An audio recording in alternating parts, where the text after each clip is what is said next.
नमस्कार श्रोताओं, स्वागत है आपका कथा संग्रहालय में, जहां हम आपके लिए लेकर आते हैं दिलचस्प किस्से और कहानियां। आज हम आपके लिए लेकर आए हैं मुंशी प्रेमचंद द्वारा लिखित भूत। तो चलिए शुरू करते हैं। मुरादाबाद के पंडित सीतानाथ चौबे गत 30 वर्षों से वहां के वकीलों के नेता हैं। उनके पिता उन्हें बाल्यावस्था में ही छोड़कर परलोक से धारे थे। घर में उन्हें कोई संपत्ति ना थी। माता ने बड़े बड़े कष्ट झेलकर उन्हें पाला और पढ़ाया। सबसे पहले वह कचहरी में 15 मासिक पर नौकर हुए। फिर वकालत की परीक्षा दी, पास हो गए। प्रतिभा थी, 2 ही 4 वर्षों में वकालत चमक उठी। जब माता का स्वर्गवास हुआ तब पुत्र का शुमार जिले के गणमान्य व्यक्तियों में हो गया था। उनकी आमदनी 1000 रुपये महीने से कम न थी। एक विशाल भवन बनवा लिया था, कुछ जमींदारी ले ली थी, कुछ रुपए बैंक में रख दिए थे और कुछ लेन देन में लगा दिए। इस समृद्धि पर 4 पुत्रों का होना उनके भाग्य को आदर्श बनाए हुए था। चारों लड़के भिन्न भिन्न दर्जों में पढ़ते थे, मगर यह कहना कि सारी विभूति चौबे जी के अनवरत परिश्रम का फल थी, उनकी पत्नी मंगला देवी के साथ अन्याय करना है। मंगला बड़ी सरल, गृह कार्य में कुशल और पैसे का काम धेले में चलाने वाली स्त्री थी। जब तक अपना घर ना बन गया उसने महीने से अधिक मकान का किराए पर नहीं लिया, और रसोई के लिए मिसराइन तो उसने अब तक ना रखी थी। उसे अगर कोई व्यसन था तो गहनों का, और चौबे जी को भी अगर कोई व्यसन था तो स्त्री को गहने पहनाने का। वह सच्चे पत्नी परायण मनुष्य थे। साधारणतः महफिलों में वैश्याओं से हंसी मजाक कर लेना उतना बुरा नहीं समझा जाता, पर पंडित जी अपने जीवन में कभी नाच गाने की महफिल में गए ही नहीं। 5 बजे तड़के से लेकर 12 बजे रात तक उनका व्यसन मनोरंजन, पढ़ना लिखना, अनुशीलन, जो कुछ था कानून था। ना उन्हें राजनीति से प्रेम था, न जाति सेवा से। ये सभी काम उन्हें व्यर्थ से जान पड़ते थे। उनके विचार में अगर कोई काम करने लायक था तो बस कचहरी जाना, बहस करना, रुपए जमा करना और भोजन करके सो रहना। जैसे वेदांती को ब्रह्म के अतिरिक्त जगत मिथ्या जान पड़ता है, वैसे ही चौबे जी को कानून के सिवा सारा संसार मिथ्या प्रतीत होता था। सब माया थी, एक कानून ही सत्य था। चौबे जी के मुक्त चंद्र में केवल एक कला की कमी थी, उनके कोई कन्या ना थी। पहलौठी कन्या के बाद फिर कन्या हुई ही नहीं, और ना अब होने की आशा ही थी। स्त्री और पुरुष दोनों उस कन्या को याद करके रोया करते थे। लड़कियां बचपन में लड़कों से ज्यादा चोंचले करती हैं। उन चोंचलों के लिए दोनों प्राणी विकल रहे थे। माँ सोचती कि लड़की होती तो उसके लिए गहने बनवाती, उसके बाल गूंथती। लड़की पैजनियां पहने ठुमक ठुमक आंगन में चलती तो कितना आनंद आता। चौबे सोचते कि कन्यादान के बिना मोक्ष कैसे होगा। कन्यादान महादान है, जिसने यह दान ना दिया उसका जन्म ही वृथा गया। आखिर यह लालसा इतनी प्रबल हुई कि मंगला ने अपनी छोटी बहन को बुलाकर कन्या की भांति पालने का निश्चय किया। उसके माँ बाप निर्धन थे, राजी हो गए। यह बालिका मंगला की सौतेली माँ की कन्या थी। बड़ी सुंदर और बड़ी चंचल थी। नाम था बिन्नी। चौबे जी का घर उसके आने से खिल उठा। 2-4 ही दिनों में लड़की अपने माँ बाप को भूल गई। उसकी उम्र तो केवल 4 वर्ष की थी, पर उसे खेलने की अपेक्षा कुछ काम करना अच्छा लगता था। मंगला रसोई बनाने जाती तो बिन्नी भी उसके पीछे पीछे जाती, उससे आटा गूंथने के लिए झगड़ा करती। तरकारी काटने में उसे बड़ा मजा आता था। जब तक वकील साहब घर पर रहते तब तक वह उनके साथ दीवान खाने में बैठी रहती। कभी किताब उलटती, कभी दवात कलम से खेलती। चौबे जी मुस्कुराकर कहते, बेटी मार खाओगी? बिन्नी कहती, तुम मार खाओगे? मैं तुम्हारे कान काट लूंगी, जूजू को बुलाकर पकड़ा दूंगी। इस पर दीवान खाने में खूब कह कहे उड़ते। वकील साहब कभी इतने बाल्य वत्सल ना थे। जब बाहर से आते तो कुछ ना कुछ सौगात बिन्नी के वास्ते जरूर लाते, और घर में कदम रखते ही पुकारते, बिन्नी बेटी चलो। बिन्नी दौड़ती हुई आकर उनकी गोद में बैठ जाती। मंगला एक दिन बिन्नी को लिए बैठी थी। इतने में पंडित जी आ गए। बिन्नी दौड़कर उनकी गोद में जा बैठी। पंडित जी ने पूछा, तो किसकी बेटी है? बिन्नी बोली, ना बताऊंगी। मंगला ने कहा, कहते बेटा जीजी की बेटी हूं। पंडित बोले, तू मेरी बेटी है बिन्नी की इनकी? बिन्नी बोली, ना बताऊंगी। पंडित बोले, अच्छा हम लोग आंखें बंद किए बैठे हैं, बिन्नी जिसकी बेटी होगी उसकी गोद में बैठ जाएगी। बिन्नी उठी और फिर चौबे जी की गोद में बैठ गई। पंडित बोले, मेरी बेटी है, मेरी बेटी है, अब ना कहना कि मेरी बेटी है। मंगला बोली, अच्छा जाओ बिन्नी, अब तुम्हें मिठाई ना दूंगी, गुड़िया भी ना मंगा दूंगी। बिन्नी बोली, भैया जी मंगवा देंगे, तुम्हें ना दूंगी। वकील साहब ने हंसकर बिन्नी को छाती से लगा लिया और गोद में लिए हुए बाहर चले गए। वह अपने इष्ट मित्रों को भी इस बाल क्रीड़ा का रस स्वादन कराना चाहते थे। आज से जो कोई बिन्नी से पूछता कि तू किसकी बेटी है, तो बिन्नी चट से कह देती भैया की। एक बार बिन्नी का बाप आकर उसे अपने साथ ले गया। बिन्नी ने रो रो कर दुनिया सिर पर उठा ली। इधर चौबे जी को भी दिन काटना कठिन हो गया। 1 महीना भी ना गुजरने पाया था कि वह फिर ससुराल गए और बिन्नी को लेवा लाए। बिन्नी अपने माता और पिता को भूल गई। वह चौबे जी को अपना बाप और मंगला को अपनी मां समझने लगी। जिन्होंने उसे जन्म दिया था वे अब गैर हो गए। कई साल गुजर गए। वकील साहब के बेटों के विवाह हुए।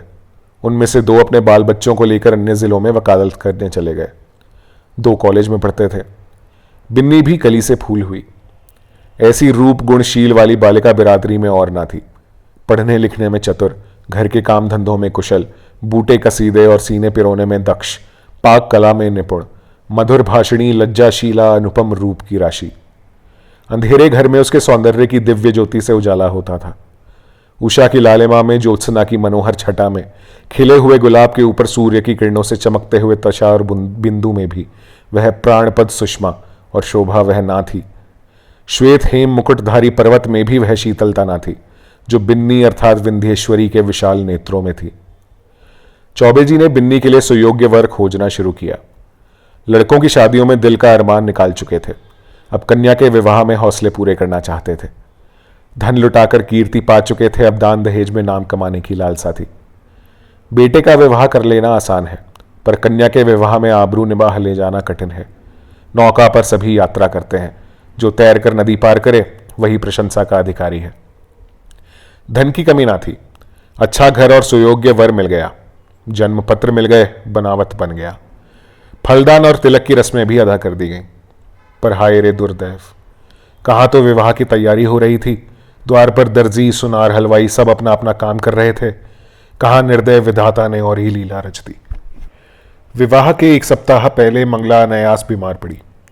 3 ही दिन में अपने सारे अरमान लिए हुए परलोक से धार गई। संध्या हो गई थी। मंगला चारपाई पर पड़ी हुई थी। बेटे, बहुएं, पोते पोतियां सब चारपाई के चारों ओर खड़े थे। बिन्नी पैताने बैठी मंगला के पैर दबा रही थी। मृत्यु के समय की भयंकर निस्तब्धता छाई हुई थी। कोई किसी से ना बोलता था। दिल में सब समझ रहे थे कि क्या होने वाला है। केवल चौबे जी वहां ना थे। सहसा मंगला ने इधर उधर इच्छापूर्ण दृष्टि से देखकर कहा, जरा उन्हें बुला दो, कहां है? पंडित जी अपने कमरे में बैठे रो रहे थे। संदेश पाते ही आंसू पोंछते हुए घर में आए और बड़े धैर्य के साथ मंगला के सामने हो गए। डर रहे थे कि मेरी आंखों से आंसू की एक बूंद भी निकली तो घर में हाहाकार मच जाएगा। मंगला ने कहा, एक बात पूछती हूं, बुरा ना मानना, बिन्नी तुम्हारी कौन है? पंडित जी बोले, बिन्नी कौन है? मेरी बेटी है, और कौन? मंगला ने कहा, हाँ, मैं तुम्हारे मुंह से यही सुनना चाहती थी। उसे सदा अपनी बेटी समझते रहना। उसके विवाह के लिए मैंने जो जो तैयारियां की थी उनमें कुछ काट छाट मत करना। पंडित जी बोले, इसकी कुछ चिंता ना करो, ईश्वर ने चाहा तो उससे कुछ ज्यादा धूमधाम के साथ विवाह होगा। मंगला बोली, उसे हमेशा बुलाते रहना, तीज त्योहार में कभी मत भूलना। इन बातों की मुझे याद दिलाने की जरूरत नहीं है। मंगला ने कुछ सोचकर फिर कहा, इसी साल विवाह कर देना। इस साल कैसे होगा? ये फागुन का महीना है, जेठ तक लगन है। हो सकेगा तो इसी साल कर दूंगा। हो सकने की बात नहीं, जरूर कर देना। कर दूंगा। इसके बाद गोदान की तैयारी होने लगी। बुढ़ापे में पत्नी का मरना, बरसात में घर का गिरना है, फिर उसके बनने की आशा नहीं होती। मंगला की मृत्यु से पंडित जी का जीवन अनियमित और विशृंखल सा हो गया। लोगों से मिलना जुलना छूट गया। कई कई दिन कचहरी ही ना जाते, जाते भी तो बड़े आग्रह से। भोजन से अरुचि हो गई। विंध्येश्वरी उनकी दशा देख देख कर दिल में कुड़ती और यथा साधय उनका दिल बहलाने की चेष्टा किया करती थी। वह उन्हें पुराणों की कथाएं पढ़कर सुनाती, उनके लिए तरह तरह की भोजन सामग्री पकाती और उन्हें आग्रह अनुरोध के साथ खिलाती। जब तक वह ना खा लेते आप कुछ ना खाती थी। गर्मी के दिन थे ही। रात को बड़ी देर तक उनके पैताने बैठी पंखा झला करती और जब तक वह ना सो जाते तब तक आप भी सोने ना जाती। वह ज़रा भी सिर दर्द की शिकायत करते तो तुरंत उनके सिर में तेल डालती। यहाँ तक कि रात को जब उन्हें प्यास लगती तब खुद दौड़कर आती और उन्हें पानी पिलाती। धीरे धीरे चौबे जी के हृदय में मंगला केवल एक सुख की स्मृति रह गई। एक दिन चौबे जी ने बिन्नी को मंगला के सब गहने दे दिए। मंगला का यह अंतिम आदेश था। बिन्नी फूली ना समाई। उसने उस दिन खूब बनाव श्रृंगार किया। जब संध्या के समय पंडित जी कचहरी से आए तो वह गहनों से लदी हुई उनके सामने कुछ लजाती और मुस्कुराती हुई आकर खड़ी हो गई। पंडित जी ने सतृष्ण नेत्रों से देखा। विंध्येश्वरी के प्रति अब उनके मन में एक नया भाव अंकुरित हो रहा था। मंगला जब तक जीवित थी वह उनसे पिता पुत्री के भाव को सजग और पुष्ट कराती रहती थी। अब मंगला ना थी, अतएव वह भाव दिन दिन शिथिल होता जा रहा था। मंगला के सामने बिन्नी एक बालिका थी। मंगला की अनुपस्थिति में वह एक रूपवती युवती थी। लेकिन सरल हृदया बिन्नी को इसकी रत्ती भर भी खबर ना थी कि भैया के भावों में क्या परिवर्तन हो रहा है। उसके लिए वह वही पिता के तुल्य भैया थे। वह पुरुषों के स्वभाव से अनभिज्ञ थी। नारी चरित्र में अवस्था के साथ मातृत्व का भाव दृढ़ होता जाता है। यहाँ तक कि एक समय ऐसा आता है जब नारी की दृष्टि में युवक मात्र पुत्र तुल्य हो जाते हैं। उसके मन में विषय वासना का लेश भी नहीं रह जाता। किंतु पुरुषों में यह अवस्था कभी नहीं आती। उनकी कामेंद्रियां क्रियाहीन भले ही हो जाएं, पर विषय वासना संभवतः और भी बलवती होती जाती है। पुरुष वासनाओं से कभी मुक्त नहीं हो पाता, बल्कि ज्यों ज्यों अवस्था ढलती है त्यों त्यों ग्रीष्म ऋतु के अंतिम काल की भांति उसकी वासना की गर्मी भी प्रचंड होती जाती है। वह तृप्ति के लिए नीच साधनों का सहारा लेने को भी प्रस्तुत हो जाता है। जवानी में मनुष्य इतना नहीं गिरता। उसके चरित्र में गर्व की मात्रा अधिक रहती है, जो नीच साधनों से घृणा करता है। वह किसी के घर में घुसने के लिए जबरदस्ती कर सकता है, किंतु पर नाले के रास्ते नहीं जा सकता। पंडित जी ने बिन्नी को सतृष्ण नेत्रों से देखा और फिर अपनी इस उच्छृंखलता पर लज्जित होकर आंखें नीची करनी। बिन्नी इसका कुछ मतलब ना समझ सकी। पंडित जी बोले, तुम्हें देखकर मुझे मंगला की उस समय की याद आ रही है जब वह विवाह के समय यहां आई थी। बिल्कुल ऐसी सूरत थी, यही गोरा रंग, यही प्रसन्न मुख, यही कोमल गाल, यही लजीली आंखें। वह चित्र अभी तक मेरे हृदय पट पर खिंचा हुआ है, कभी नहीं मिट सकता। ईश्वर ने तुम्हारे रूप में मेरी मंगला मुझे फिर दे दी। बिन्नी ने पूछा, आपके लिए जलपान लाऊं? पंडित जी बोले, ले आना, अभी बैठो, मैं बहुत दुखी हूं। तुमने मेरे शोक को भुला दिया है। वास्तव में तुमने मुझे जिला लिया, नहीं तो मुझे आशा ना थी कि मंगला के पीछे मैं जीवित रहूंगा। तुमने प्राण दान दिया, नहीं जानता तुम्हारे चले जाने पर मेरी क्या दशा होगी। कहाँ चले जाने के बाद? मैं तो कहीं नहीं जा रही हूं। क्यों? तुम्हारे विवाह की तिथि आ रही है, चली ही जाओगी। बिन्नी सकुचाती हुई बोली, ऐसी जल्दी क्या है? जल्दी क्यों नहीं, जमाना हंसेगा। हंसने दीजिए, मैं यहीं आपकी सेवा करती रहूंगी। नहीं बिन्नी, मेरे लिए तुम क्यों हलकान होगी? मैं अभागा हूं, जब तक जिंदगी है जीऊंगा, चाहे रोकर जीऊं चाहे हंसकर। हंसी मेरे भाग्य से उठ गई। तुमने इतने दिनों संभाल लिया, यही क्या कम एहसान किया। मैं जानता हूं कि तुम्हारे जाने के बाद कोई मेरी खबर लेने वाला नहीं रहेगा। ये घर तहस नहस हो जाएगा और मुझे घर छोड़कर भागना पड़ेगा। पर क्या किया जाए, लाचारी है। तुम्हारे बिना अब मैं यहां क्षण भर भी नहीं रह सकता। मंगला की खाली जगह तो तुमने पूरी की, अब तुम्हारा स्थान कौन पूरा करेगा? क्या इस साल रुक नहीं सकते? मैं इस दशा में आपको छोड़कर ना जाऊंगी। अपने बस की बात तो नहीं, वे लोग आग्रह करेंगे तो मजबूर होकर करना ही पड़ेगा। बहुत जल्दी मचाएं तो आप कह दीजिएगा, अब नहीं करेंगे। उन लोगों के जी में जो आए करें, यहाँ कोई उनका दबायल बैठा हुआ है। वे लोग अभी से आग्रह कर रहे हैं। आप फटकार क्यों नहीं देते? करना तो है ही, फिर विलंब क्यों करूं? ये दुख और वियोग तो एक दिन होना ही है। अपनी विपत्ति का भार तुम्हारे सिर क्यों रखूं? दुख सुख में काम ना आऊंगी तो और किस दिन काम आऊंगी? पंडित जी के मन में कई दिनों तक घोर संग्राम होता रहा। वह अब बिन्नी को पिता की दृष्टि से ना देख सकते थे। बिन्नी अब मंगला की बहन और उनकी साली थी। जमाना हंसेगा तो हंसे, जिंदगी तो आनंद से गुजरेगी। उनकी भावनाएं कभी इतनी उल्लासमयी ना थीं। उन्हें अपने अंगों में फिर जवानी की स्फूर्ति का अनुभव हो रहा था। वह सोचते, बिन्नी को मैं अपनी पुत्री समझता था, पर वह मेरी पुत्री है तो नहीं। इस तरह समझने से क्या होता है? कौन जाने ईश्वर को यही मंजूर हो, नहीं तो बिन्नी यहां आती ही क्यों? उसने इसी बहाने से यह संयोग निश्चित कर दिया होगा। उसकी लीला तो अपरंपार है। पंडित जी ने वर के पिता को सूचना दे दी कि कुछ विशेष कारणों से इस साल विवाह नहीं हो सकता। विंध्येश्वरी को अभी तक कुछ खबर ना थी कि मेरे लिए क्या क्या षड्यंत्र रचे जा रहे हैं। वह खुश थी कि मैं भैया जी की सेवा कर रही हूं और भैया जी मुझसे प्रसन्न हैं। बहन का इन्हें बड़ा दुख है। मैं ना रहूंगी तो ये कहीं चले जाएंगे, कौन जाने साधु सन्यासी ना हो जाए। घर में कैसे मन लगेगा? वह पंडित जी का मन बहलाने का निरंतर प्रयत्न करती रहती, उन्हें कभी मन मारे ना बैठने देती। पंडित जी का मन अब कचहरी में ना लगता था। घंटे 2 घंटे बैठकर चले आते थे। युवकों के प्रेम में विकलता होती है और वृद्धों के प्रेम में श्रद्धा। वे अपनी यौवन की कमी को खुशामद से, मीठी बातों से और हाजिर जवाबी से पूर्ण करना चाहते हैं। मंगला को मरे अभी 3 ही महीने गुजरे थे कि चौबे जी ससुराल पहुंचे। सास ने मुंह मांगी मुराद पाई। उसके 2 पुत्र थे। घर में कुछ पूंजी ना थी। उनके पालन और शिक्षा के लिए कोई ठिकाना नजर ना आता था। मंगला मर ही चुकी थी। लड़की का जो ही विवाह हो जाएगा वह अपने घर की हो रहेगी।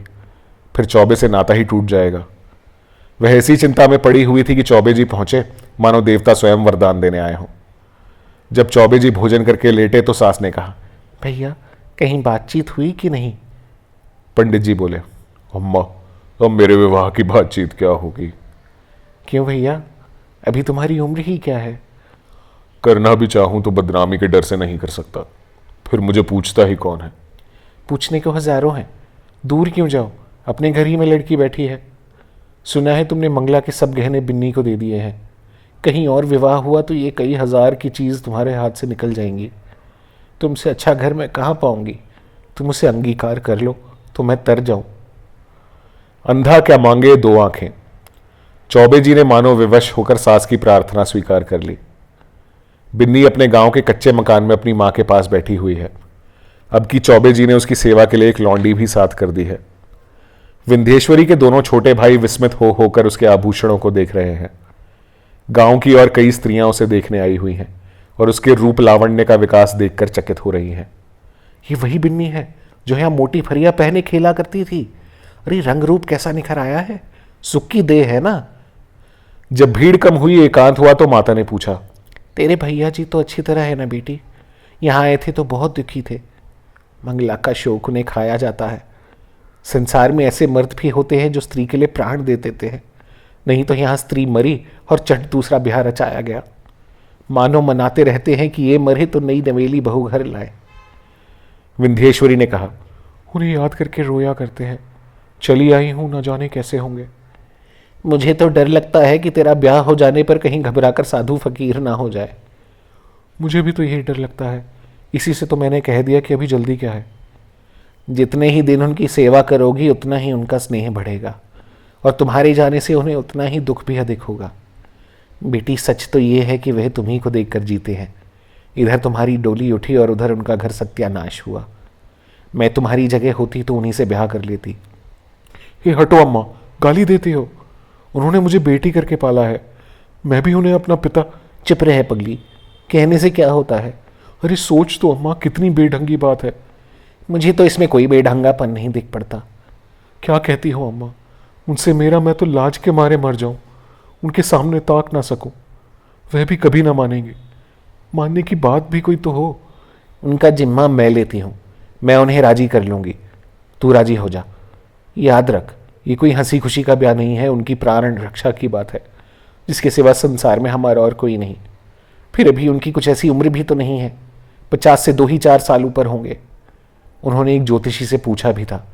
उसने उनकी कुंडली देखकर बताया है कि आपकी ज़िंदगी कम से कम 20 वर्ष की है। देखने सुनने में भी वह 100-200 में से एक आदमी है। बातचीत में चतुर माता ने कुछ ऐसा शब्द व्यूह रचा कि सरल बालिका उसमें से ना निकल सकी। माता जानती थी कि प्रलोभन का जादू इस पर ना चलेगा। धन का, आभूषणों का, कुल सम्मान का, सुखमय जीवन का उसने जिक्र तक ना किया। उसने केवल चौबे जी की दयनीय दशा पर जोर दिया। अंत को विंध्येश्वरी ने कहा, अम्मा मैं जानती हूँ कि मेरे ना रहने से उनको बड़ा दुख होगा। ये भी जानती हूँ कि मेरे जीवन में सुख नहीं लिखा है। अच्छा, उनके हित के लिए मैं अपना जीवन बलिदान कर दूंगी।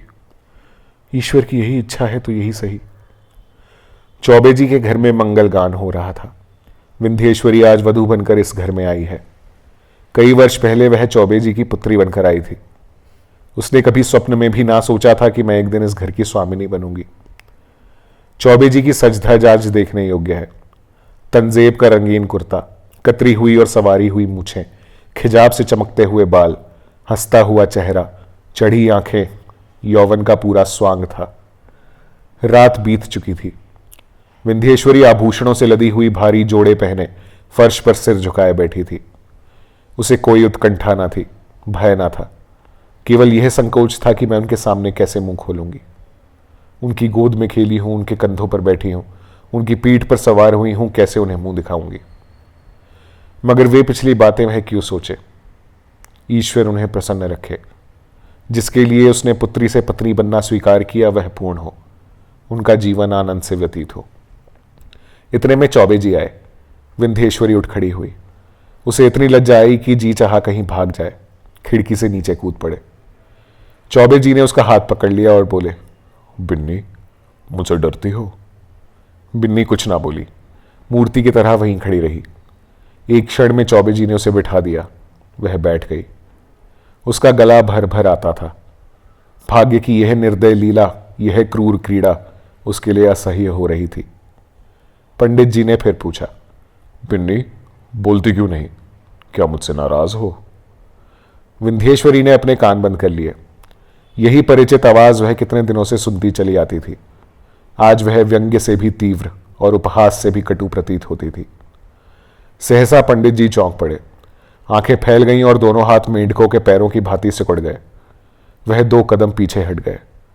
खिड़की से मंगला अंदर झांक रही थी। छाया नहीं, मंगला थी, मंगला थी, सदेह साकार सजीव। चौबे जी कांपती हुई टूटी फूटी आवाज से बोले, बिन्नी, वो देखो देखो, वो क्या है?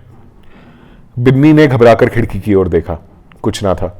बोली, क्या है? मुझे तो कुछ नहीं दिखाई देता। अब गायब हो गई, लेकिन ईश्वर जानता है मंगला थी। बहन? हाँ हाँ, वही खिड़की से अंदर झांक रही थी। मेरे तो रोए खड़े हो गए। विंध्येश्वरी कांपती हुई बोली, मैं यहां नहीं रहूंगी। नहीं नहीं बिन्नी, कोई डर नहीं है। मुझे धोखा हुआ होगा। बात यह है कि वह घर में रहती थी, यहीं सोती थी। इसी से कदाचित मेरी भावना ने उसकी मूर्ति लाकर खड़ी कर दी। कोई बात नहीं है। आज का दिन कितना मंगलमय है कि मेरी बिन्नी यथार्थ मेरी हो गई। ये कहते कहते चौबे जी फिर चौंके। फिर वही मूर्ति खिड़की से झांक रही थी। मूर्ति नहीं, सदेह सजीव साकार मंगला। अब की उसकी आंखों में क्रोध ना था, तिरस्कार ना था। उनमें हास्य भरा हुआ था, मानो वह इस दृश्य पर हंस रही है, मानो उसके सामने कोई अभिनय हो रहा है। चौबे जी ने कांपते हुए कहा, बिन्नी, फिर वही बात हुई। वो देखो, मंगला खड़ी है। विंध्येश्वरी चीख कर उनके गले से चिपट गई। चौबे जी ने महावीर का नाम जपते हुए कहा, मैं किवाड़ बंद किए देता हूं। मैं इस घर में नहीं रहूंगी। भैया जी, तुमने बहन के अंतिम आदेश को नहीं माना, इसी से उनकी आत्मा दुखी हो रही है। मुझे तो किसी अमंगल की आशंका हो रही है। चौबे जी ने उठकर खिड़की के द्वार बंद कर दिए और कहा, मैं कल से दुर्गा पाठ कराऊंगा। आज तक कभी ऐसी शंका ना हुई थी। तुमसे क्या कहूं, मालूम होता है होगा। उस बात को जाने दो। यहां बड़ी गर्मी पड़ रही है। अभी पानी गिरने को 2 महीने से कम नहीं है। हम लोग मसूरी क्यों ना चले? मेरा तो कहीं जाने का जी नहीं चाहता। कल से दुर्गा पाठ जरूर कराना। मुझे अब इस कमरे में नींद ना आएगी। ग्रंथों में तो यही देखा है कि मरने के बाद केवल सूक्ष्म शरीर रह जाता है। फिर समझ में नहीं आता यह स्वरूप क्यों कर दिखाई दे रहा है।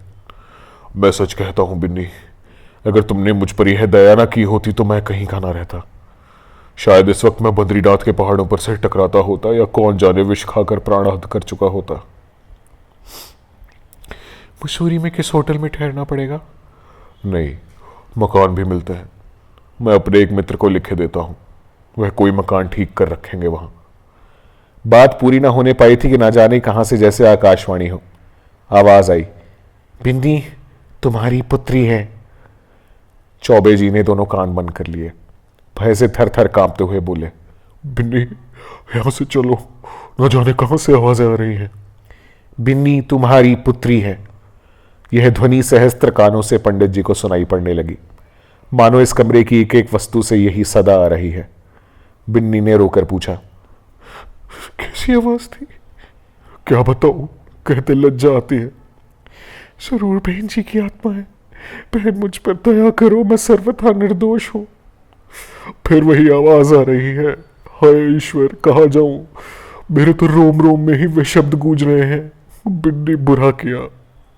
मंगला सती थी, उसके आदेश की उपेक्षा करके मैंने अपने हक में जहर बोया। कहाँ जाऊं, क्या करूं?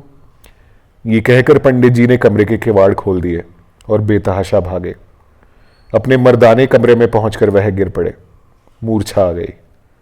विंध्येश्वरी भी दौड़ी, पर चौखट से बाहर निकलते ही गिर पड़ी। तो ये थी आज की कहानी। उम्मीद है आपको अच्छी लगी होगी। ऐसी ही एक और दिलचस्प कहानी के साथ आपके सामने फिर प्रस्तुत होंगे। तब तक के लिए नमस्कार।